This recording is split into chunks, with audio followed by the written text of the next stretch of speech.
5, 4, 3, 2, 1, 0. All engine running. Liftoff. We have a liftoff. Big satellites, really big satellites, for the age of Starship. That's what our guest company this week is working on. K2 Space from Long Beach, California. And they just raised an $8.5 million seed round.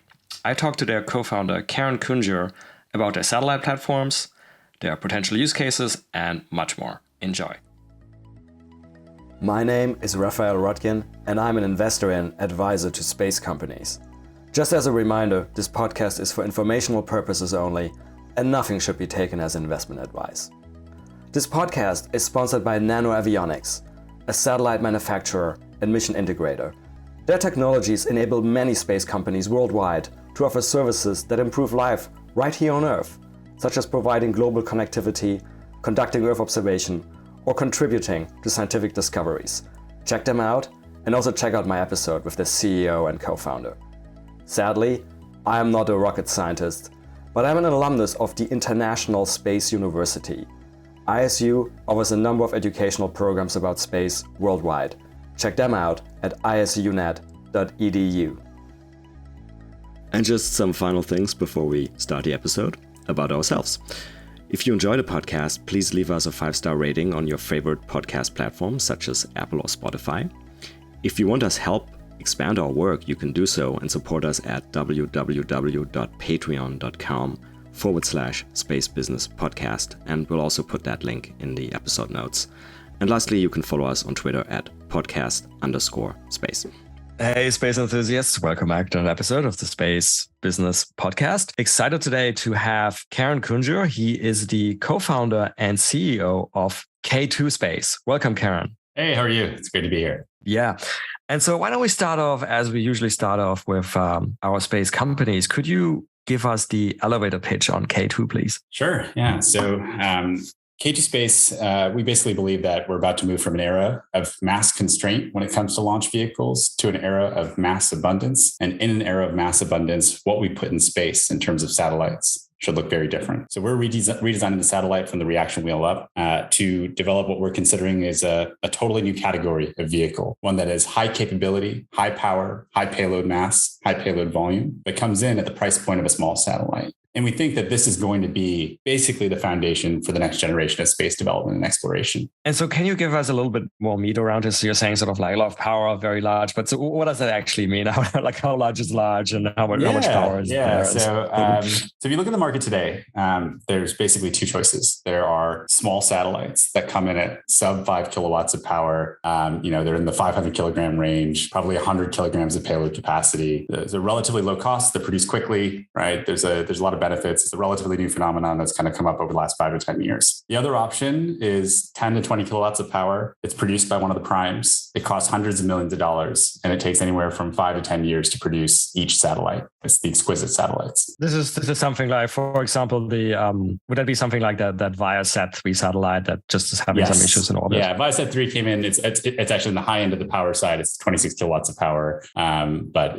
built on exactly that platform, like exquisite satellite bus platform, the Boeing 702, high power, significant production time, significant cost, right? What we're doing is building something that comes in, our smaller vehicle comes in, it ranges from 10 to 20 kilowatts of power. So it has as much power as those larger satellites, but our production time is going to be sub 2 years. The unit cost is going to be $10 to $15 million per satellite. So putting in the range of those small satellites. And really what we're saying is it's possible to have the capabilities of that Viasat-3 satellite, but have the scale, have the price point, have the production speed of the small satellites. And that's kind of what we're building. And so, sorry, just size-wise, is it comparable to a Viasat-3 or is it? Yeah, it's very similar. I mean, it's from a mass perspective, our payload mass is for the main version of what we're calling our mega class satellite is a 1-ton payload capacity vehicle. It clocks in at total wet mass of a little over 4.5 tons. There's a smaller version that we have that certain customers have asked us for that's intended to maximize multi-manifest capabilities on an F9, which comes in a bit smaller. It has 300 kilograms of payload mass. It's made to be stackable with an F9. But realistically, like what you're looking at is from a size perspective, a mass perspective, a payload volume perspective, it's up there with, the Boeing 702 platform, the Lockheed LM-2100, kind of what's considered large today. Okay. And so part of the reason I was asking about it was comparable to the size of like a Viasat or something already exists. This is one of my questions is like, if it was very, very, very big, is like, are there even like testing facilities for this type of thing? But I guess there are by the virtue that it's comparable. So what I was just describing is what we're calling our mega class satellite, which is our first generation, right? The mega class satellite is made to be the equivalent size of the large satellites today, right? Like the Viasat 3. For that, we should have less issues with testing facilities and chambers and all that, because there are existing vehicles that fit that size regime. Now, our next generation vehicle, which is made for like a super heavy launch vehicle like Starship or New Glenn, now that is going to be the largest commercial vehicle ever created, right? We're talking about 10 to 15 tons of payload capacity, 47-meter wingspan, right? It's the largest commercial vehicle ever created. And when we get to that scale, we're going to have all sorts of challenges around testing the fully integrated version. It gets up to like thinking about where, what facilities were used for Dragon or what facilities were used for, other like that scale. And so far from what we've seen, and even the way we sized, the gig class was that we should be okay, but it'll definitely be a bit more challenging given the scale of that next generation vehicle. In this process of, going to a very different scale than anything that has, at least for the larger platform you described, a very different scale from anything that has existed so far. Are there any other, specific challenges that you need to think about? Oh yeah. Yeah. There's a massive amount of challenge. So one of the ways we started talking about this was, hey, like when you have mass abundance, right? You can do all sorts of interesting things around trading mass for cost. Like historically, when we did satellite design, we were always looking for the lightest, optimizing for mass. And if it cost a lot more to get that super light component, we were okay with it. So one of the benefits of what we're doing is we're saying, actually, let's switch that on its head, right? Like let's trade mass for cost. Let's use heavier, terrestrial components where possible to bring it together. And yes, we'll pay the mass cost. We're okay with that because we think in the future mass is going to be cheaper, but the effective cost of that component is a lot lower. That kind of simplifies the challenge a bit. Like we've told people, like when we started the messaging, we were like, yeah, you just use like off the ground components and use heavier components and things are great. But there is an insane amount of challenges associated with going to this scale and playing around with mass. So, just to give you some examples, like we're redesigning a reaction wheel to handle this kind of scale. Like the trade-off between how big the wheel is and how fast you spin it is very different. There's a lot of engineering that actually goes into figuring out what the optimal design point is for a reaction wheel of that scale. When we're building like a 47-meter long kind of solar arrays, right, from tip to tip, there's all sorts of structural challenges associated with that. You have to manage the floppiness. You have to manage, if you're using those heavier cells, like from a design perspective, there's all sorts of engineering that goes into that. For the structure itself, like when we're using a higher mass aluminum structure, there becomes an insane amount of structural challenges that our structural engineers are dealing with, but also thermal challenges, right? Like how do you dissipate that kind of heat across that large of a surface area? And, for example, like one of our engineers, a thermal engineer, Stefano, he was he came across 2 months ago a big hole in the middle, like a big red hole in the thermal model, because the heat could only dissipate so far, and we're trying to use passive thermal dissipation as much as possible. So yeah, there's an endless list of new challenges that come up when you operate at this scale that may have been solved at some point by the primes that were operating at this scale. But because of the way we're building it, a lot of these are relatively new challenges. It's not new physics, but it is new challenges that we'll need to solve. And I suppose, and I'm by no means an aerospace engineer, but just they're also so big. So I assume they also have, I'm looking for the right physics term, more inertia, right? I assume this is not a thing you can like rapidly move around for like tasking. So I guess what's the operational orbit you envision for these? Are those mostly geo-destined satellites, or? We are building this to be able to be used in different orbits. Like that's kind of the core, part of the core thesis here is there are a lot of interesting things you can do when you have mass to play around with. One is you can drive down the cost of the satellite, but another is you can use mass to handle the different environments. You can kind of overspec the vehicle, say for LEO, and that same vehicle can then be used for MEO and GEO. And you're okay with it because here again, the cost is mass and we're okay paying that cost. So we're building this platform to be used in LEO, MEO, and GEO. Now, to your point, being able to have like really rigorous pointing launching for a 10 to 15 ton payload capacity giga class satellite is going to be an insane challenge, right? Like we're going to have to, we're starting with reaction wheels now. Reaction wheels won't get us there, right? Eventually, if we want to get up to like really aggressive pointing performance for something of that size, we're going to have to move over to CMGs, right? Which is a really, really difficult engineering challenge that we'd like to move up to eventually. So yeah, like that's definitely going to be the case on the giga class. On the mega class for the smaller satellite, right, which is kind of what's large today. Actually, we should be okay. Like the pointing requirements that we're hitting should be generally hit, like what we've heard so far from like Earth observation users, kind of the requirements that they need. But as you get up to the giga, it's definitely going to be a big challenge that we're going to have to figure out. And so also if it's not only geo, if you're thinking about some of these other orbits as well, some of which are more congested, I guess you'd also have to, are you guys thinking also about the whole space debris issue? Because I mean, it's a much bigger target as well, right? Yes. by space debris. And then if you kind of want to if you then want to move out of the way, right? Then the next question I'm going to ask you is sort of like, okay, what about how much propulsion do you need on this? Totally. Yeah. I mean, this is one of the big things that we grappled with, which was like, hey, we're talking about building like big satellites, and like, are we going to be adding to the problem, or are we actually going to be solving the problem, right, of space sustainability? And we really wanted to make sure that we were helping fix it. So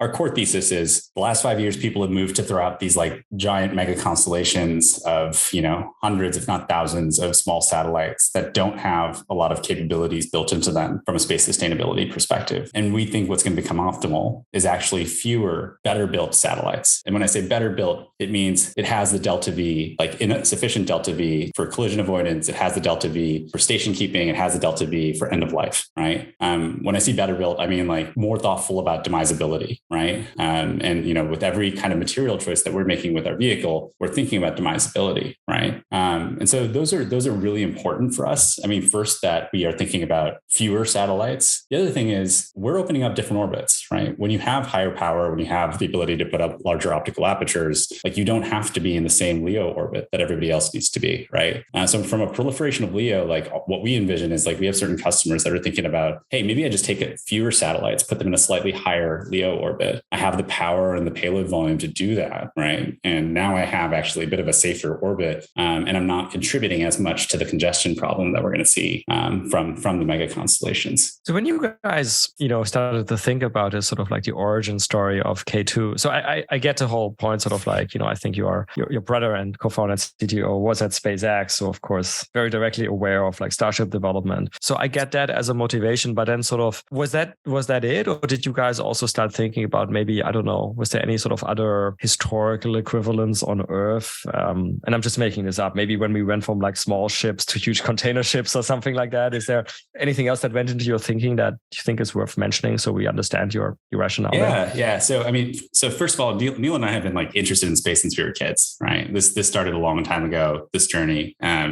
When I was 11 and he was 5, we had moved into a new house, and one whole wall in one of the bedrooms had the Earthrise, like a giant like wall of the Earthrise, which is, the Earth rising over the moon. And we fought over like who could get that room. I went out because of big brother privileges, and he made up for it by going and working at SpaceX. But we've always been like thinking about, hey, at some point, like, let's go do this, right? And actually in 2018, when I left BCG, I wanted to join an early stage space company. I spent 6 months talking to every single new space company that would talk to me. I went to every conference. I built my little Excel sheet of 200 different space startups. And the conclusion I came to is there are a lot of really cool companies doing really cool things that could be really interesting from like our future activities in space perspective, but I couldn't find that many sustainable business models. And the reason why I couldn't find that many sustainable business models was the cost side of the equation, right? Operating in space from a launch perspective and from a satellite perspective was crazy expensive, right? And so, just to be clear, when you're saying sustainable now, you're talking economic sustainability, right?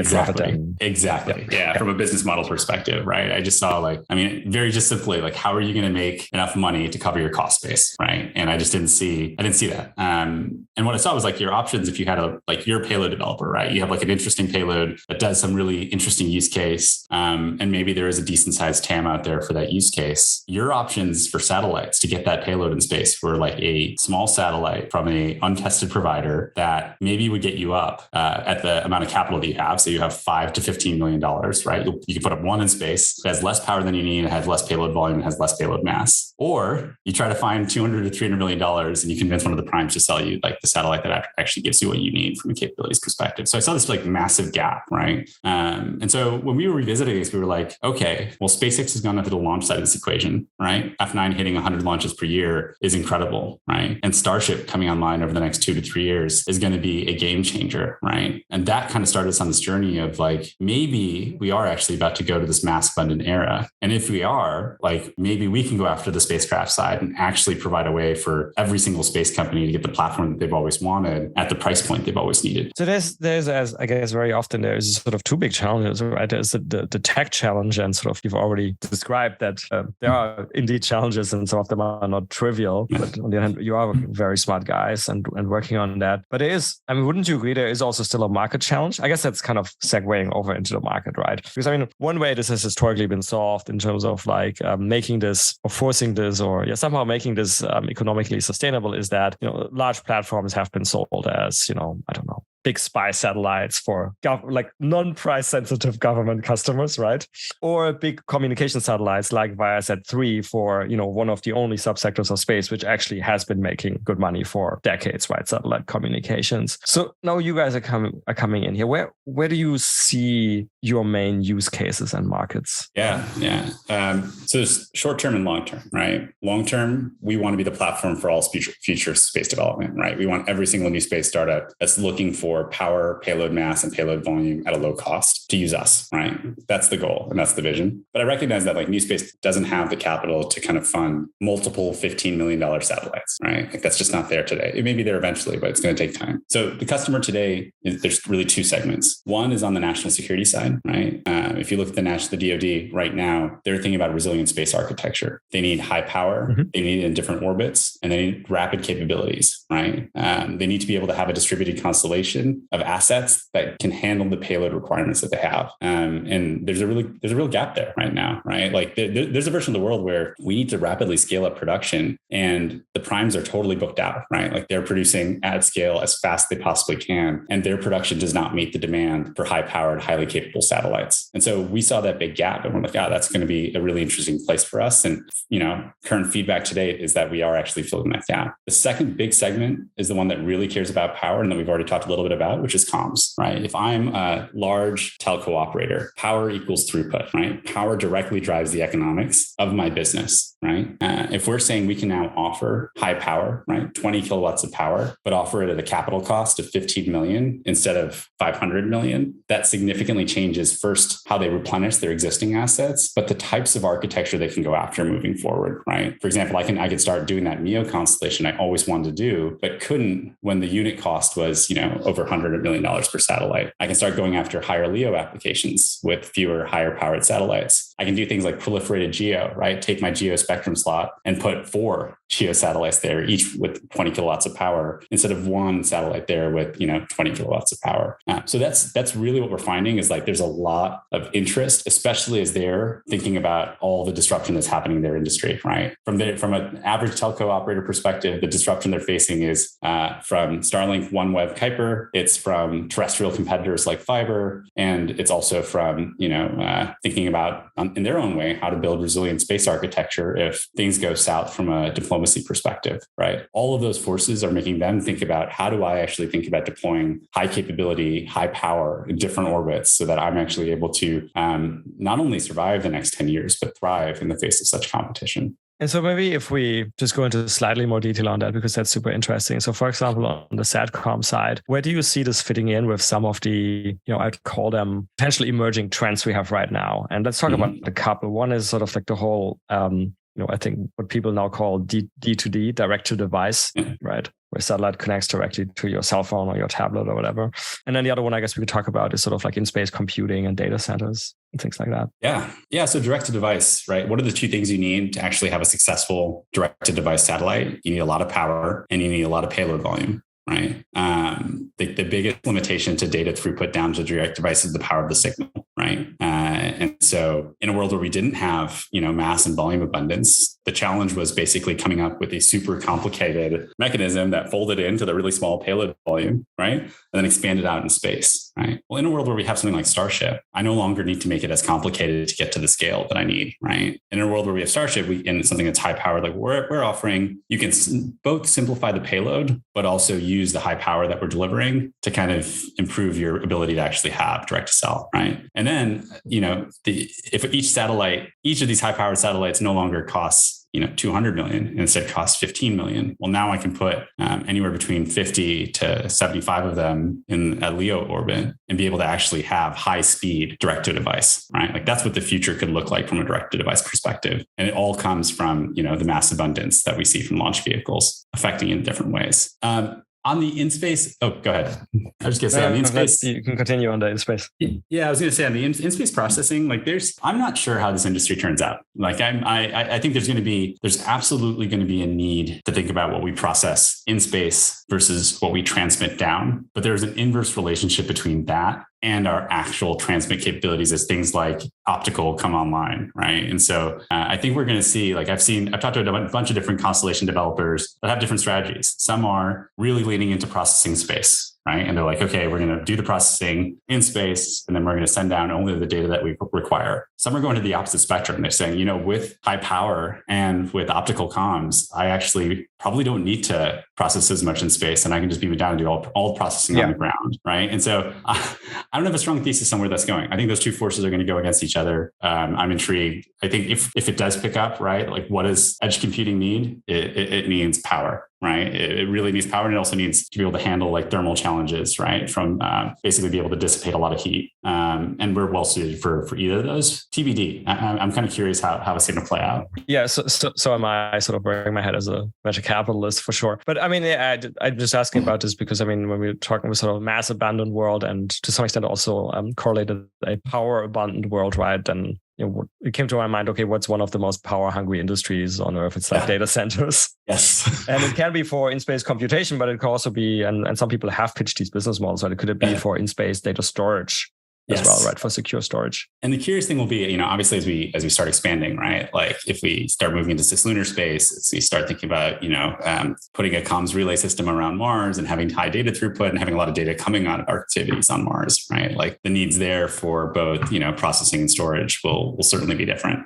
So I think there is going to be a use case for it. I'm just curious, at what rate it grows and how the two kind of forces kind of balance each other out. Hey, fellow space enthusiasts.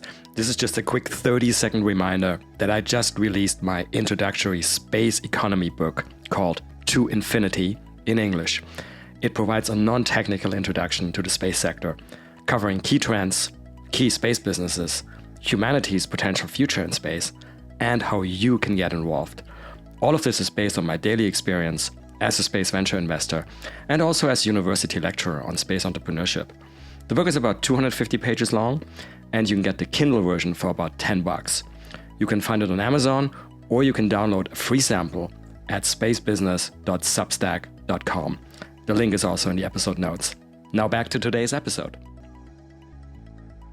Now, sort of still talking about the markets. So again, what sometimes, if not very often, or maybe all of the times, happens when you're trying to sort of push forward both the technology and then sort of the market that technology enables, right, is that you may end up facing a time lag, right? And I give you some other current example from the space industry, which you also will know very well, which is in-space manufacturing and what companies like VADA are doing, right?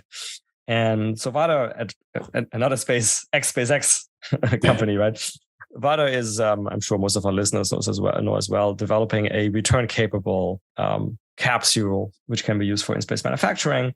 So innovative technology, but then also the market issue is okay, you need to find customers who use this. And VADA has, for now, solved this basically by being vertically integrated and says, well, we're just going to, use the capsule ourselves and produce pharmaceuticals. How are you guys thinking about this? Is there a scenario where you guys are building these very big platforms and then maybe it's going to take a little bit longer than you think to convince them of the use cases, and you're like, okay, screw it, we're just going to do this use case ourselves and just prove to everybody how good this is? Yeah, the curious thing is, if we were just going with the Giga class satellite, which is the really large one, this would definitely be the case. This dynamic of where's the market? It's a capability that no one's used to, no one's used. We're going to have to go build the market. But we're starting with the mega class, right? Which is made for F9, which is at the same class of vehicle that everybody else is already using. It has the same set of use cases. It just has a fundamentally different set of unit economics, right? Which allow you to do stuff like take that exquisite asset and build a constellation of them. That's not like a hypothetical need. That is a that's hitting on an existing need, right? Like, Viasat-3 costs what, $750 million per satellite, right? The constellations envisioned by each of the other large telco operators as they think about their next set of satellites are all hundreds of millions, if not billion-dollar programs. That's an existing need. So for us, the challenge is we need to prove that we can actually do it, right? But if we prove that we can do it, the market is there. So it's a slightly different challenge versus the Vardas of the world. Understood. And so in order to hit those, so a lot hinges that on you, like you said, proving to do it and doing it at these, or at least somewhere close to these price points that you're mentioning. And I assume that you are achieving because you are redesigning the satellites and then the manufacturing process from scratch. I'm assuming this also means you're probably going to be highly vertically integrated. Yeah, I'd say like the make versus buy decision, that's kind of what Neil and the team have been running through. There's a model that started basically in March of last year on a simple Google sheet that continues to change. But a significant portion of what we're doing is building in-house, right? And where we focused on, there's stuff like star trackers, right? Star trackers are, there's a great market for them. There's a lot of producers and it doesn't really scale, like the challenges don't really scale with mass, right? So we'll probably buy that. But there's stuff like the reaction wheel, right? There's stuff like the power systems. There's stuff like the flight computer, which are truly unique to the class of vehicle that we're building. And that there are benefits to us owning the production of it, rethinking what's optimal specifically for our class of vehicle, not needing to deal with the constrained supply chain where it makes total sense for us to just do in-house. So we try to be pretty thoughtful about it. We're going to fully vertically integrate everything, but I'd say anywhere between when we put that first satellite in space, I think anywhere between 60 to 80% of the vehicle will be built in-house. Gotcha. Are you also going to do your own propulsion or do you plan on buying the propulsion? Yeah, so we just hired someone who's going to start next week. So I won't share his name, but he was responsible for designing Starlink's EP system, electric propulsion. He then went on and was instrumental in Apollo Fusion's EP system. Which, as you all know, was sold to Astra back in 2021. So we are going to design our own EP system and build that in-house and really kind of own that challenge, because we think, at least from a station keeping, from a end of life, having our own EP capabilities, and as we think about some of the scientific missions we'd love to do down the line, having EP at the scale that we're talking about, which is basically like the largest EP system ever created, is going to be really, really important. So yeah, to answer your question, we will be building our own EP system in-house. But I haven't thought this fully through, but in terms of, I get EP in terms of station keeping and end of life, but again, we already talked about space degree in terms of like rapid avoidance maneuvers, or I also don't know, would your mega class always go on a dedicated flight? And if not, if it's a rideshare, then you'd also have to get to your operational orbit. The question being is like, is EP enough, or would you not need chemical propulsion? Yeah, it's a great question. So there are times where, the cost of EP is generally time, right? So there are certain use cases that maybe don't care as much about the time to getting to destination orbit. And there are use cases that do, right? And if there are use cases that do, either we'll rely on like a direct inject, or there's enough OTVs that are coming online that we're pretty excited by, right? Like the team at Impulse is doing some great things. They're doing phenomenal engineering, and like we could partner with them down the line if there's a customer that really wants to get to a certain orbit rapidly, right? What we see is like we'll start with our base and we'll be able to add on the capabilities if the customer demands it, but not all customers demand that capability is kind of how we're thinking about it.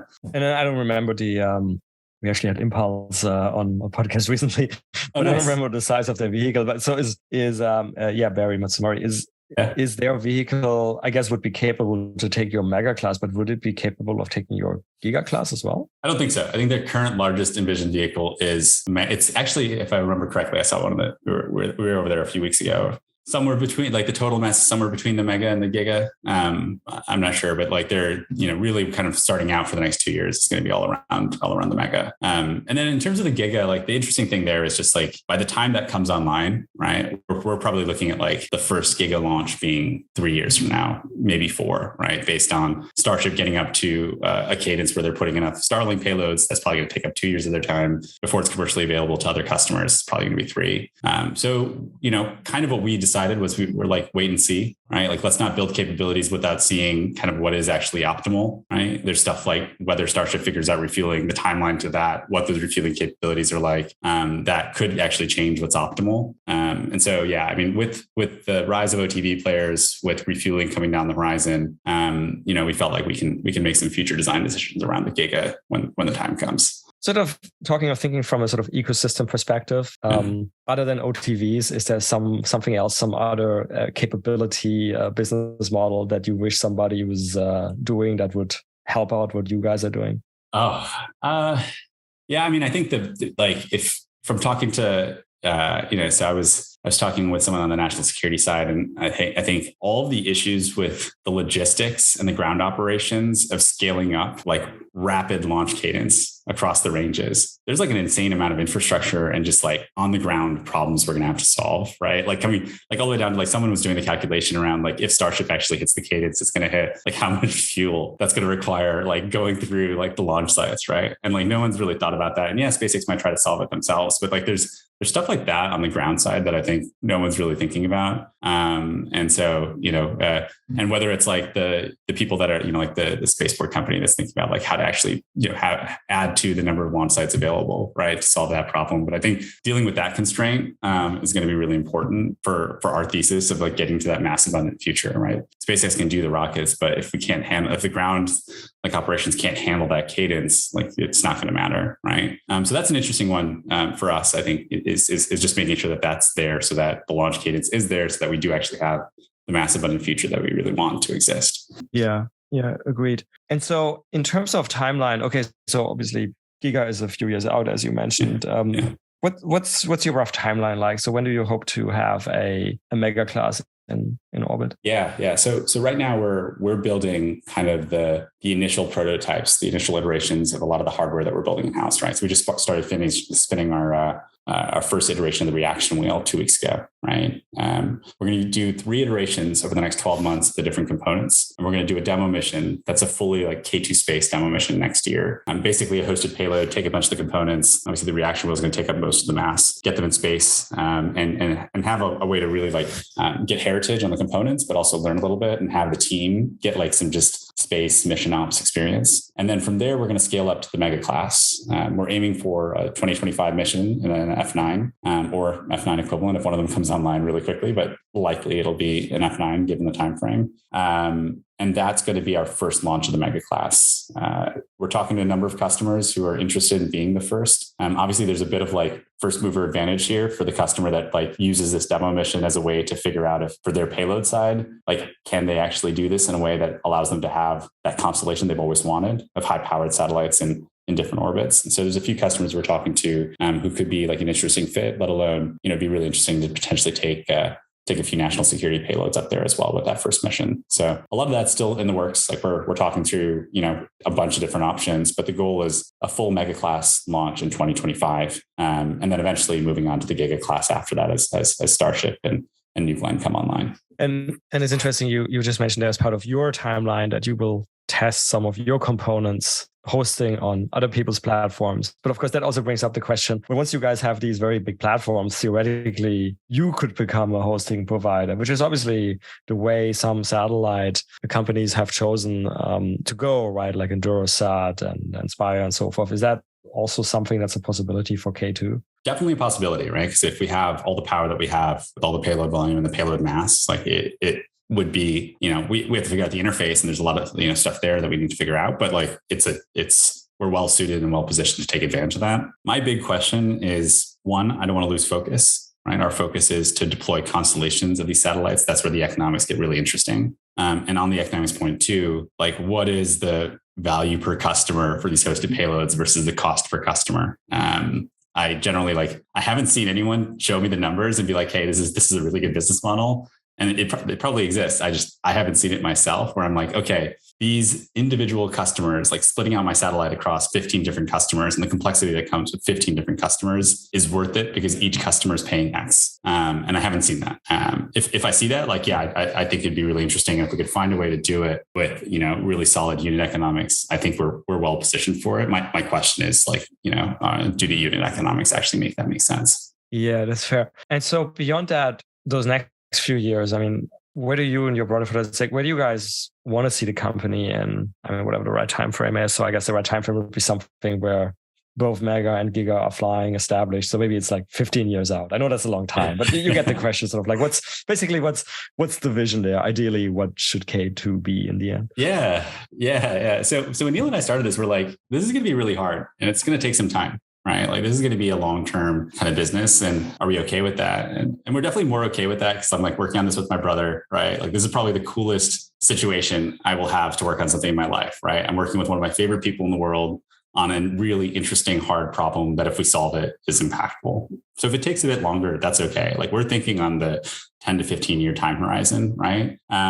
So what does that look like? Like, first, we want to be the platform for every new space company, right? To operate at the scale they've always wanted to, right? So as they think about their payload and where they're going, like we want to be the bus that powers that, right? The second is, on the national security side, we want to help make sure that we're developing and deploying resilient space architecture as we expand across orbits, across cislunar space and to Mars, right? Like that, I think is really important, making sure that we are staying ahead and we're continuing to like have differentiated capabilities. And then the last thing is like the reason actually why Neil and I started this. Have you heard of the decadal study? And that's like the planetary science, astrophysics decadals. Yeah. So basically like the decadal is like the summation of the scientific community's priorities for the next 10 years from a mission perspective.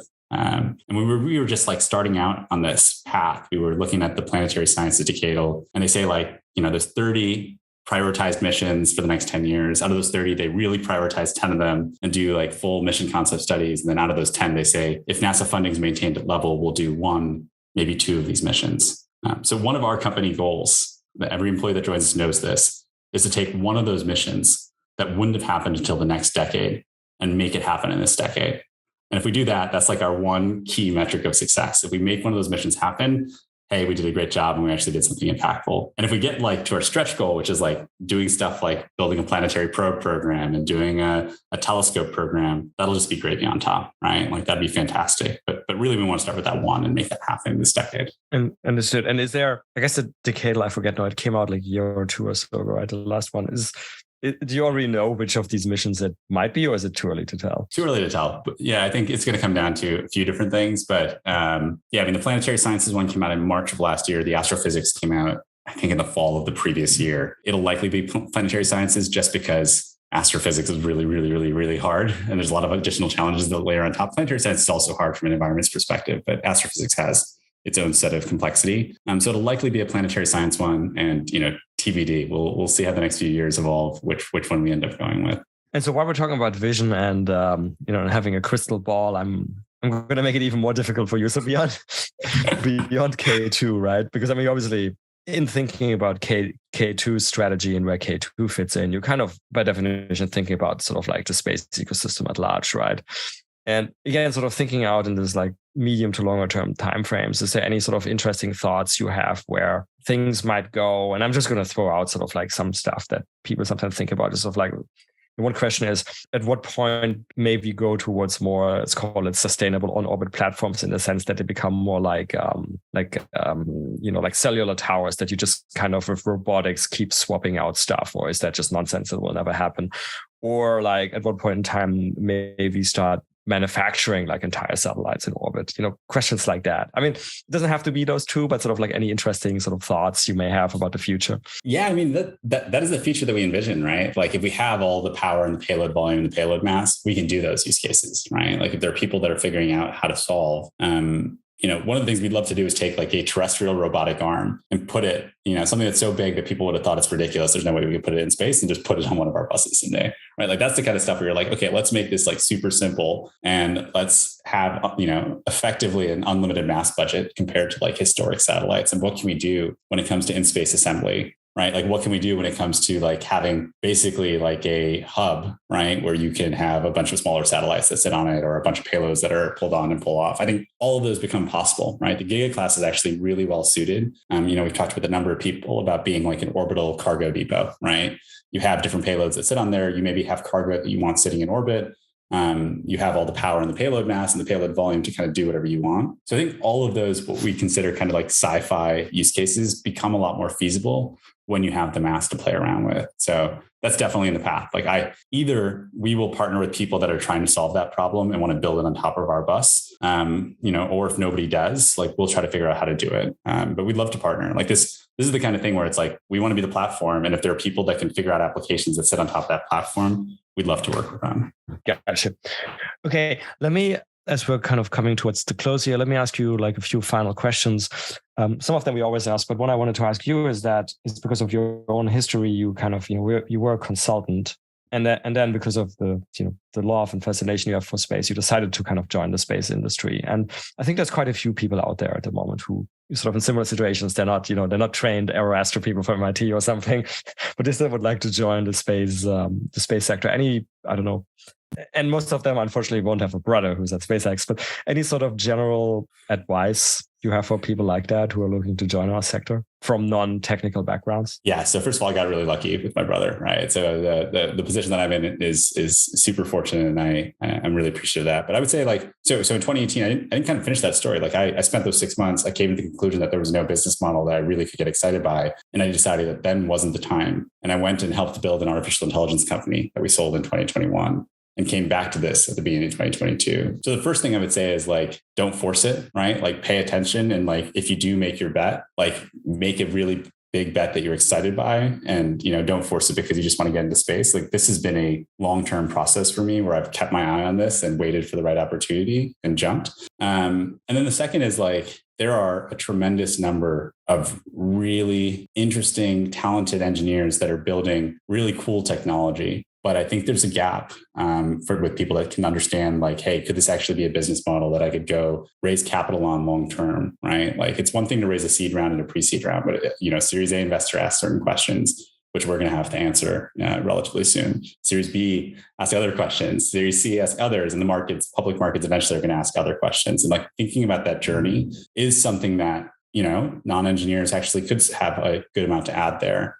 So there's a lot you can add. And I think thinking about that and thinking about how to take really interesting engineering and build a solid business model around it is where you should start. Cool. And so related to that, if you weren't doing K2, but again, sort of giving your general knowledge about what's going on in space, are there any other specific, space business models, activities you find are very interesting at the moment? Oh, it's so tough. There's a lot of interesting companies doing really interesting engineering. I think I'm curious how the OTV market's going to play out. I think what Impulse is doing is really cool. I also think what Varda is doing is really interesting with the reentry. And I think there's going to be something like pretty cool to see with what they bring on, the capabilities they bring online. There's a bunch of like other types of businesses around like components that I think are all interesting, but I question like how big the TAM will be at scale, right? Some of them are like, I think will be really interesting parts of larger businesses, right? There's all sorts of players that are thinking about how to do propulsion differently, thinking about how to do solar differently. And I find like there's some really interesting engineering happening there that I get pretty excited by, and you think about what they're working on. And so, yeah, I think that those would be the big things. The big question for me is, what I get excited by is people. Obviously, I'm a little biased, but people that are like, I'm not thinking about what the world looks like today, but I'm kind of predicting what the world looks like 5 to 10 years from now, and I'm building like a really interested like business model off of what that world looks like, and I have a clear path to getting there. Like Neil and I joke, we're like, our business is basically practical steps to a sci-fi future, right? But like, what are those practical steps to get there? We have a sense for what the 5 to 10 year looks like. We have a pretty clear idea of how we get there. And so I want to keep an eye out for space businesses that are thinking about it that way. Yeah, I like that, practical steps to a sci-fi future. I also like it because you gave me the perfect segue to what is always our last question, which you probably know, which is about sci-fi and your favorite sci-fi and examples of that. And it can be anything. It can be movies, TV series. So I've got like the mainstream ones and the lesser known ones. So my favorites are like, Three Body Problem is amazing. The Foundation series is incredible. Yeah. The books that is. And so those I would say everybody who likes sci-fi should read at some point as like the foundation. And then there's some like lesser known ones. I read Diaspora 2-3 months ago. It's a really interesting book that first talks about where different paths humanity can take as they make choices around, there's a segment that leans into the metaverse. There's another that leans into just going fully off technology, staying on the surface of the earth. And there's another that goes, adopts all forms of technology.